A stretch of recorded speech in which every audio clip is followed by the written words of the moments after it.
গর্ব দেশ, সবার আগে বাংলাদেশ। চকরিয়া সমাবেশে দেশ করার নতুন স্লোগান দিলেন প্রধানমন্ত্রী। খোলাসা করলেন তার আই হ্যাভ এ প্ল্যান কর্মসূচি। বললেন গণমুখী বাজেটের বিরোধিতায় একটি পক্ষ। আমাদের লক্ষ্য হচ্ছে এই দেশের মানুষের ভাগ্যের পরিবর্তন করা। আমাদের লক্ষ্য হচ্ছে এই দেশের ভাগ্যের পরিবর্তন করা, এবং সেজন্যই আমরা পরিকল্পনা গ্রহণ করেছি, পরিকল্পনা অনুযায়ী কাজ করছি। গণভোটের রায় বাস্তবায়ন না হলে বিএনপিকে কঠিন পরিণতি ভোগ করতে হবে হুঁশিয়ারি বিরোধী দলীয় নেতার। সরকারের বিরুদ্ধে দুর্নীতিকে জাতীয়করণ করার অভিযোগ। আপনি কথা দিয়েছিলেন আপনি ক্ষমতায় আসলে দুর্নীতির টুপি চেপে ধরবেন। আমরা দেখতে পাচ্ছি দুর্নীতিকে জাতীয়করণ করা হয়েছে। নেইমারহীন মিশন হেক্সা শুরুতে ব্রাজিল সমর্থকদের নজর ভিনির দিকে। ভোরে মরক্কোর বিপক্ষে ম্যাচ, গতি আর সলিড ডিফেন্স আটলাস সিংহদের শক্তি।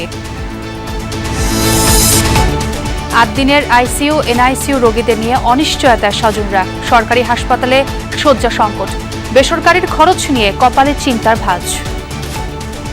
ডায়ালাইসিস আপনি ঢাকার অন্যান্য হসপিটালে যান, তারা কিন্তু অনেক বেশি চার্জ করে। ডাক্তার নাই, এখন চলে যেতেছে। প্রথম 2 দিন ভর্তি ছিলাম, বুধবারে আর কি আমার সিজার হয়েছে, আজকে রিলিজ নিলাম।